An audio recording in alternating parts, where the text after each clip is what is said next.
আসসালামু আলাইকুম। আপনারা জানেন যে গতকাল থেকে আমরা শহীদ ওসমান হাদির হত্যার সুষ্ঠু তদন্তের জন্য ডক্টর মোহাম্মদ ইউনূসকে জাতিসংঘে একটি চিঠি প্রেরণের জন্য আহ্বান জানিয়ে তার বাসভবনের সম্মুখে অবস্থান করছিলাম। আমরা খুব গুটি কয়েক মানুষ সেখানে ছিলাম এবং আমরা পুরো গতকাল 4টা থেকে আজকের এই সময় পর্যন্ত শহীদ ওসমান হাদির স্ত্রী, তার সন্তান এবং আমরা পুরোটা সময় ধরে কীভাবে শান্তিপূর্ণভাবে আমাদের এই দাবিটা আদায় করা যায় সেটা নিয়ে আমরা আমাদের মতো করে এগুচ্ছিলাম। এবং আমাদের সাথে সরকারের বিভিন্ন সময়ে তারা কোনোভাবেই আমাদের কাছে ওইভাবে করে যোগাযোগ করতে তারা স্বাচ্ছন্দ্য বোধ করে না। আমাদের কাছে মনে হয়েছে নয়তো 8 ঘন্টা শহীদ ওসমান হাদির স্ত্রী যমুনার সামনে ছিলেন, যমুনা থেকে একজন পিয়ন বের হয়ে তাকে সম্মান জানানোর এতটুকু প্রয়োজন বোধ করেন নাই। তো আমরা আজকে যখন শহীদ ওসমান হাদির স্ত্রী তিনি বিকেলবেলা জুমার নামাজের পরে তিনি আবার যখন এসে যমুনা অভিমুখে আসতে রওনা দিয়েছেন, প্রায় কাছাকাছি চলে এসেছেন, তখন আমাদের কিছু ভাই বোন তাদেরকে আমরা ভিতরে পাঠানোর জন্য চেষ্টা করতেছিলাম, কারণ শহীদ ওসমান হাদির স্ত্রী একা হয়ে গেলে তার সাথে কী ধরনের পরিস্থিতি ঘটতে পারে সেটা জানবার জন্য মূলত আমরা তাদেরকে প্রেরণ করবার চেষ্টা করেছিলাম। এবং ভিতরে আমাদের কিছু ইনকিলাব কর্মী মঞ্চের সদস্য ছিল যাদেরকে ভিতর থেকে আবার বাইরে আসতে দেওয়া হচ্ছিল না। তো এই সার্বিক পরিস্থিতি তদারকির জন্য আমরা জুমা এবং শান্তা সহ যুবাকে প্রেরণ করেছিলাম যাতে ওরা গিয়ে দেখে আসে এবং ওদেরকে সঙ্গে করে নিয়ে আসে। তো প্রথম অবস্থায় সেটা হচ্ছে পুলিশ কোনোভাবেই তাদেরকে ভিতরে যেতে দিবে না। তো ওরা অনেকভাবে বোঝানোর চেষ্টা করেছে কিন্তু কোনোভাবেই ওরা মানতে ছিল না। পরবর্তীতে আমরা বলেছিলাম যে এবং এটা তো একদম খুবই সহজ ব্যাপার, 1 মিনিটের ব্যাপার, এই ওখান থেকেই করা। তো ওরা কি করেছে, জুমা এবং শান্তার গায়ে হাত তুলেছে এবং দেখবেন যে শান্তাকে গলা চেপে ধরেছে এবং জুমার পুরো গালে তারা তাদের খামচি দিয়েছে আর কি, মানে এইটা কি, এবং বুট দিয়ে ওদেরকে রাস্তায় পাঠিয়েছে। তো এই যে ফ্যাসিবাদী আমলের যেই পুলিশ, এই যে পুলিশ লীগ, তারা আবার নতুন করে যে মাথাচাড়া দিয়ে হচ্ছে এবং তাদেরকে যে কেউ কন্ট্রোল করতে পারছে না। আমরা দেখতেছিলাম যখন আমাদের উপরে হামলা হয়েছে তখন পুলিশের ঊর্ধ্বতন কয়েকজন কর্মকর্তা, ডিবি কমিশনার, তিনি চেষ্টা করছিলেন বারংবার যে আসলে যাতে আমাদের উপরে হামলাটা না হয়, কিন্তু পরক্ষণেই আমরা দেখতে পেয়েছি যে তার আদেশ অমান্য করে পেছন থেকে পুলিশের কিছু সদস্য তারা অতর্কিত হামলা করেছে এবং আমাদের ভাইদেরকে রক্তাক্ত করেছে।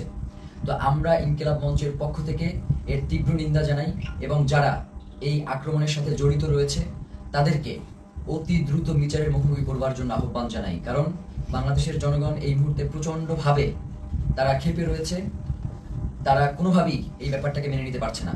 যার কারণে আমরা বলবো বাংলাদেশের আইন শৃঙ্খলা পরিস্থিতি এবং জনগণকে শান্ত রাখবার জন্য আপনাদের অতি দ্রুত আজকে কারা কারা হোটেল ইন্টারকন্টিনেন্টাল এবং যমুনার যে সকল পুলিশ সদস্য দায়িত্বে ছিলেন তাদেরকে চিহ্নিত করার ব্যবস্থা করেন। এবং তারা যেই কাজটা করেছে সেটা হচ্ছে অধিকাংশ পুলিশ সদস্যের কোনো নেম প্লেট ছিল না, তারা নেম প্লেট খুলে ফেলেছে এবং প্রত্যেকে মাস্ক পরা ছিল। এই যে মাস্ক পরে নেম প্লেট খুলে যে হামলা, এই হামলা তো আমরা, এবং হেলমেট পরে এই হামলাগুলো তো আমরা দেখেছি ফ্যাসিবাদী হাসিনার আমলে। তাহলে কি এখন যমুনা পাহারা দিচ্ছে বা যমুনায় বসে আছে কি হাসিনা সেই ফ্যাসিবাদী আমলের পুলিশ লীগ কিনা সেটা আমরা জানতে চাই। সেই সাথে এসএসএফ আজকে প্রচন্ড রকমের দুর্ব্যবহার করেছে আমাদের সাথে, আমাদের যুবাকে রাস্তায় ফেলে মেরেছে এবং মাথায় আঘাত করেছে, সাতকে মেরেছে। তো এই যে, এবং আমাদের ইনকিলাব মঞ্চের এমন কোনো কর্মী নাই যে আজকে এই হামলায় আহত হয় নাই। তো এখন আমরা এই প্রশাসনের কাছে জানতে চাই, আমরা তো সুনির্দিষ্ট একটা দাবি নিয়ে ওখানে গিয়েছিলাম যে জাতিসংঘের অধীনে যাতে শহীদ ওসমান হাদির হত্যার বিচারটা করা হয়, এই তদন্তটা নিশ্চিত করা হয়।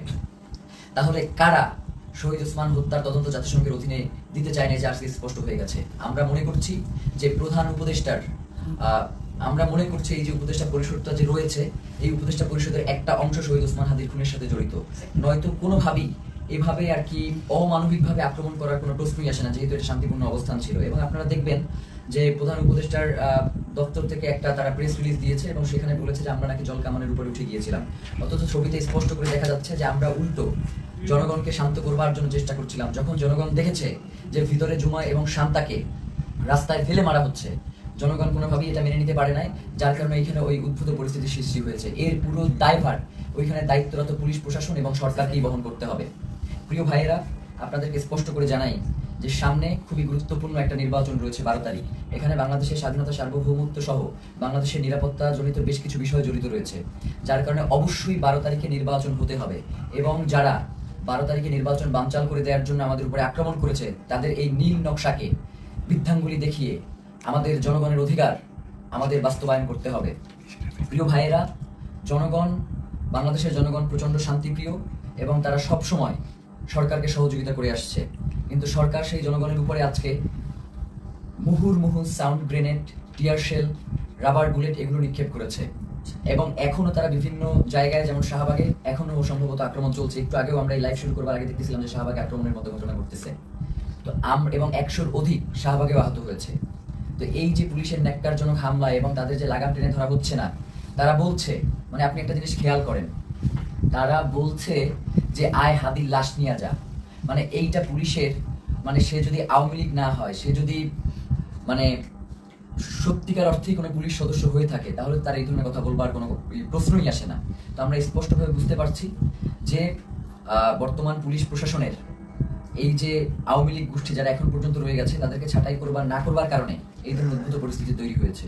এর দায়ভার এই অন্তর্বর্তীকালীন সরকারকেই নিতে হবে। এবং আমরা আশঙ্কা করছি যে যমুনার ভিতরে হয়তো অন্তর্বর্তীকালীন সরকার সেফ না, কারণ যারা আমাদের উপরে যেইভাবে আক্রমণ করেছে, তারা যে কোনো মুহূর্তে যমুনায় ডক্টর মোহাম্মদ ইউনূসের উপরে আক্রমণ করতে পারে। এই ধরনের একটা আমরা আশঙ্কা বোধ করছি, কারণ এদের আক্রমণের সাথে হাসিনার পুলিশ লীগের আক্রমণ পুরোপুরি মিলে যাচ্ছে।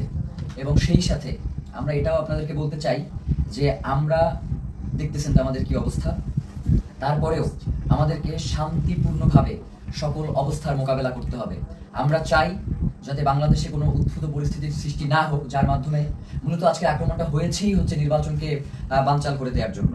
সুতরাং এই নির্বাচন অবশ্যই হতে হবে এবং সেটা 12 তারিখেই হতে হবে। এবং যারা নির্বাচন বানচাল করতে চায় তাদেরকে আমাদের রুখে দিতে হবে। আমরা কোনোভাবেই এই নির্বাচনকে বানচাল করতে দিব না, কারণ বাংলাদেশের জন্য এই নির্বাচন অত্যন্ত গুরুত্বপূর্ণ। প্রিয় ভাইয়েরা, সেই সাথে আমরা আপনাদেরকে স্পষ্ট করে যে জিনিসটা জানাতে চাই, সেটা হচ্ছে শহীদ ওসমান হাদির হত্যার যে তদন্ত, সেটা জাতিসংঘের অধীনেই হইতে হবে।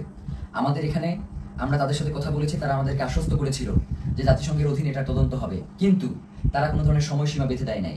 তারা ইতিপূর্বেও আমাদেরকে আশ্বস্ত করেছিল তারা ক্ষমতায় থাকা অবস্থাতেই শহীদ ওসমান হাদির হত্যার বিচার করবে, কিন্তু তারা সেই বিচার করতে পারে নাই।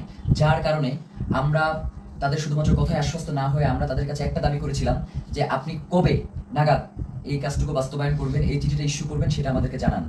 এখন রাষ্ট্রের কাছে যদি আমাদের এতটুকু দাবি জানানোর অধিকার না থাকে, তাহলে তো বাংলাদেশ বলে কোনো রাষ্ট্র এই মুহূর্তে সাস্টেইন করবার কথা না।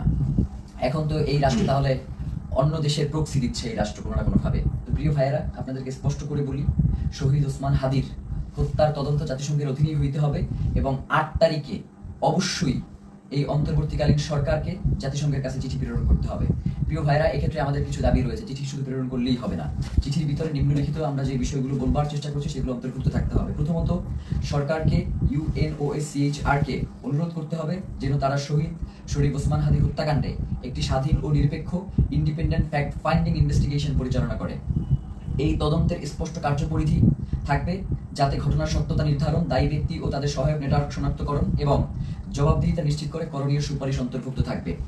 সরকারকে অনুরোধ করতে হবে যেন তদন্তে শুধু সরাসরি হামলাকারীদের নয়, বরং আড়ালে থাকা পরিকল্পনা, ষড়যন্ত্র, জড়িত থাকা বা সহযোগিতা, সহায়তা প্রদান কিংবা আশ্রয় প্রশ্রয় ও চিহ্নিত করা হয়, যা হত্যাকাণ্ড ও পরবর্তী পালিয়ে যাওয়াকে সম্ভব করেছে। মূল কথা হচ্ছে, খুন যারা করেছে, খুনের পেছনে যারা পরিকল্পনা করেছে, এখন পর্যন্ত খুনিদেরকে যারা আশ্রয় প্রশ্রয় দিয়ে রাখছে, তাদেরকেও এই তদন্তের মাধ্যমে উদ্ঘাটন করে নিয়ে আসতে হবে। সরকারকে পূর্ণ সহযোগিতার এক্ষেত্রে সরকারকে পূর্ণ সহযোগিতার নিশ্চয়তা দিতে হবে। এতে প্রাসঙ্গিক প্রমাণ ও স্থানসমূহে প্রবেশাধিকার অন্তর্ভুক্ত থাকবে। একই সঙ্গে রাষ্ট্রীয় বা অরাষ্ট্রীয় কোনো পক্ষের হস্তক্ষেপ না হওয়ার নিশ্চয়তা প্রদান করতে হবে। কিছু অভিযুক্ত সন্দেহভাজন বিদেশে পালিয়ে থাকতে পারে এমন প্রতিবেদনের প্রেক্ষিতে সরকারকে OSCHR এর সহায়তা চাইতে হবে, যাতে স্ট্রাকচার্ড ক্রস বর্ডার কোঅপারেশন নিশ্চিত হয়। এর মধ্যে লিগ্যাল অ্যাসিস্ট্যান্স ও ইনফরমেশন শেয়ারিং অন্তর্ভুক্ত থাকবে, যাতে দায়ীরা জবাবদিহিতা এড়িয়ে যেতে না পারে। মূল কথা হচ্ছে, শহীদ ওসমান হাদির হত্যার তদন্ত জাতিসংঘের অধীনেই হইতে হবে এবং এই তদন্ত কাজ যাতে কোনো ধরনের বাধাগ্রস্ত না হয়, সকল ধরনের সহযোগিতা এই রাষ্ট্রের পক্ষ থেকে নিশ্চিত করতে হবে। এর বাইরে আমাদের কাছে কোনো সেকেন্ড অপশন নাই। আজকে আমাদেরকে গুলি করেছেন, কালকে প্রয়োজনে আমাদেরকে মেরে ফেলেন, কিন্তু শহীদ ওসমান হাদির হত্যার বিচার এই বাংলার জমিনে হইতেই হবে। এর বাইরে কোনো সরকারের সেকেন্ড কোনো অপশন নেওয়ার কোনো সুযোগ নাই। প্রিয় ভাইয়েরা, আপনাদেরকে বলি, এই যে আজকে আমাদের উপর যে ন্যাক্কারজনক হামলা হয়েছে, এই ন্যাক্কারজনক হামলার পিছনে কারা রয়েছে, কারা আমাদের উপরে অতি উৎসাহী হয়ে আক্রমণ করেছে এবং আমাদের ভাই বোনদেরকে, মানে একটা মানুষকে আসলে কতটা বাড়ি দেয়া যায় লাঠি দিয়ে, আমরা এটা প্রশাসনের কাছে জানতে চাই। একজন মানুষকে আমি ভিডিওতে দেখেছি 30 থেকে 32টা বাড়ি দিয়েছে, যতক্ষণ পর্যন্ত সে ওইখান থেকে নিরাপদ দূরত্বে না যাইতে পারছে ততক্ষণ পর্যন্ত একজনের পরে আরেকজন তাকে আঘাত করতেই ছিল। ব্যাপার যেটা করতেছে সেটা হচ্ছে আমাদের কাছে মনে হচ্ছে যে এই প্রশাসন এখন আর অন্তর্বর্তীকালীন সরকারের কথায় চলে না। এই প্রশাসনকে কেউ নিয়ন্ত্রণ করছে, সেই নিয়ন্ত্রক কারা সেটা বাংলাদেশের জনগণের কাছে সরকারকে জানাতে হবে। নয়তো এই সরকারের অবশ্যই দায় থেকে যাবে যে কারা জুলাই জনতার উপরে এই আক্রমণটা করলো। তারা শহীদ ওসমান হাদিকে হত্যা করতে পারে নাই, শহীদ ওসমান হাদির হত্যার বিচারের দাবি যদিও জানানো না যায় তাহলে তো এই রাষ্ট্র সামনে ফাংশন করবে না। এবং আমরা ইতিমধ্যেই দেখতে পেয়েছি যে রাজনৈতিক দলগুলো থেকে এই আক্রমণের ঘটনার ব্যাপারে প্রচন্ড উল্লাস প্রকাশ করা হচ্ছে, আপনারা দেখেছেন। আমরা আপনাদেরকে স্পষ্ট করে জানাই, এই 12 তারিখ ভোটের মধ্য দিয়ে তাদেরকে আপনাদের একটা স্পষ্ট বার্তা জানান দেওয়ার সুযোগ রয়েছে। আপনারা 12 তারিখ তাদেরকে ভোটে পরাজিত করে ইনসাফ ও বাংলাদেশের স্বাধীনতা সার্বভৌমত্বের একটা রাষ্ট্র গড়ে তুলবেন, এমনটাই আমাদের প্রত্যাশা। এবং গণভোটে অবশ্যই আপনারা হ্যাঁ দিবেন, কারণ জুলাই সনদ বাংলাদেশের জন্য অত্যন্ত গুরুত্বপূর্ণ। এর সাথে বাংলাদেশের স্বাধীনতা সার্বভৌমত্ব, সীমান্ত, নিরাপত্তা সবকিছু জড়িয়ে আছে। যার কারণে জুলাই গণভোটে আপনাদেরকে অবশ্যই হ্যাঁ দিতে হবে। এবং যারা সৎ এবং যোগ্য, তারা যে দলেরই হোক না কেন, তাদেরকে ভোট দিয়ে আপনাদেরকে ইনসাফের বাংলাদেশ প্রতিষ্ঠার জন্য ক্ষমতায় নিয়ে আসতে হবে। এবং সাধারণ জনগণকে আপনারা আহ্বান জানাই যে আপনারা 8 তারিখ পর্যন্ত একটু ধৈর্য ধারণ করুন, যেহেতু সরকারের পক্ষ থেকে স্পষ্ট বিবৃতি দেওয়া হয়েছে যে 8 তারিখে তারা জাতিসংঘের কাছে এই চিঠি ইস্যু করবে, প্রেরণ করবে। তো এবং তার আগে অবশ্যই এই চিঠি প্রেরণের আগে এই চিঠিতে তারা কি লিখেছে সেটা আমাদেরকে দেখাতে হবে। এটা না দেখিয়ে কোনো ধরনের ছল চাতুরি মার্কার চিঠি কোনো প্রেরণ করা যাবে না, এবং এটা অবশ্যই আমাদেরকে নিশ্চিত করতে হবে। প্রিয় ভাইরা, বাংলাদেশের স্বাধীনতা সার্বভৌমত্ব এবং ইনসাফের লড়াইয়ের জন্য শহীদ ওসমান হাদি শাহাদাত বরণ করেছেন। আমাদেরকেও যদি শাহাদাত বরণ করতে হয়, আপনারা ইনসাফের এই লড়াইকে কোনোভাবেই থামিয়ে দেবেন না। ইনসাফের এই লড়াই আমাদেরকে অবশ্যই চালিয়ে নিয়ে যেতে হবে যতদিন পর্যন্ত আমরা বাংলাদেশের আজাদীকে টিকিয়ে রাখতে আমরা চাই। আমার আশেপাশের 2 জন প্রচন্ডভাবে আক্রান্ত হয়েছে, আমি নিজে আক্রান্ত হয়েছি। আমার এবং আমাকে এবং প্রত্যেকের মাথা টার্গেট করে, এই যে আমার পাশে সালাউদ্দিন আম্মার বসে আছে, ওকে মাথা লক্ষ্য করে গ্রেনেড নিক্ষেপ করা হয়েছে, কিন্তু আল্লাহকে বাঁচিয়ে দিয়েছে যে সেটা জায়গা মতো ওরা নিক্ষেপ করতে সক্ষম হয়নি। ওর মুখে সেলাই দিতে হয়েছে, ওর হাতে ব্যান্ডিজ, জুমার গালের প্রত্যেকটা জায়গা আছড়ানো, মাথায় বাড়ি দিচ্ছে, শান্তাকে গলা টিপে ধরেছে। আমাদের এবং ইনকিলাব মঞ্চের যারা ভিতরে ছিল, আমাদেরকে ওখান থেকে আমাদেরকে গুলি করে, রাবার বুলেট নিক্ষেপ করে সরিয়ে দেওয়ার পরে তারা আমাদের যে সকল ভাই ভিতরে আটকা ছিল, শত শত পুলিশ গিয়ে তাদেরকে নির্বিচারে পিটিয়েছে। ফাহিম সহ 2-3 জনের হাত ভেঙে গিয়েছে এই বিচারে। আমরা আমাদের আরেকজন কর্মী, যার অবস্থা খুবই সংকটাপন্ন ছিল, যাকে অক্সিজেন দিয়ে তারপরে হসপিটালে নিয়ে আসতে হয়েছে, এবং তাকে প্রচন্ডভাবে মাথায়, হাতে, কোমরে সব জায়গায় এত পেটানো হয়েছে যে সে এখন ট্রমাটাইজড। আমরা জানাতে চাই, এই সরকারকে বলতে চাই, আপনি অতি দ্রুত কারা এই আক্রমণ করেছে তাদেরকে চিহ্নিত করে বিচারের মুখোমুখি করেন, নয়তো যে কোনো পরিস্থিতির জন্য আপনাকে অবশ্যই দায়ী থাকতে হবে। কারণ বাংলাদেশের জনগণ ততক্ষণ পর্যন্তই শান্তিপূর্ণ যতক্ষণ পর্যন্ত জুলাইয়ের প্রেক্ষাপট তৈরি না হয়। আপনারা কিন্তু খুব তাড়াতাড়ি একটা জুলাইয়ের প্রেক্ষাপট তৈরি করে ফেলতেছেন। এখন যদি আপনারা এটাকে কন্ট্রোল করতে না পারেন, তাহলে বাংলাদেশের স্বাধীনতা সার্বভৌমত্ব কিন্তু টিকবে না। এবং আপনাকেও, প্রধান উপদেষ্টা আপনি আছেন, আপনি আমেরিকাতে চলে যাবেন সেটা হবে না। আমাদের কাছে জবাবদিহি করে এরপরে আপনাকে আমেরিকা যেতে হবে যে কেন জুলাই জনতার উপরে, শহীদ ওসমান হাদির ভাই বোনদের উপরে এভাবে ন্যাক্কারজনক হামলার মতো ঘটনা ঘটানো হলো। ছাত্র ভাইদেরকে উদ্দেশ্য করে বলি যে আমাদেরকে ধৈর্য ধারণ করতে হবে, এবং আমাদেরকে এই লড়াই কৌশলের মধ্য দিয়ে আমাদের যাতে মনোবল ভেঙে না যায়, আমাদেরকে সে ব্যাপারে সচেষ্ট থাকতে হবে। এই লড়াই তো একদিনের লড়াই না, আমাদের আজাদির লড়াই চলছে এবং আজাদির এই লড়াই চলবে। আমাদের এখন পিঠ থেকে গিয়েছে, আমাদের আসলে আর পিছনে যাওয়ার কোনো সুযোগ নাই। এখন থেকে আমাদেরকে সামনে এগিয়ে যেতে হবে। 8 তারিখ পর্যন্ত যেহেতু সরকার সময় চেয়েছে, আমরা সরকারকে সেই সময়টুকু দিলাম। সে যদি এই সময়টা আগেই ঘোষণা করতো তাহলে তো এই ধরনের কোনো পরিস্থিতি তৈরি হতো না। যার কারণে আমার কাছে মনে হয় যে সরকার ইচ্ছাকৃতভাবে এই ঘটনা ঘটিয়েছে, এর দায়ভার সরকারকেও বহন করতে হবে। বাংলাদেশের জনগণ এই অন্তর্বর্তীকালীন সরকারকেও ছেড়ে দেবেন, এটা বলে দিলাম। আজকের মতো আমরা সবাই প্রচন্ডভাবে আহত অবস্থায় এখানে বসে রয়েছি। ফাহিমের দেখেন যে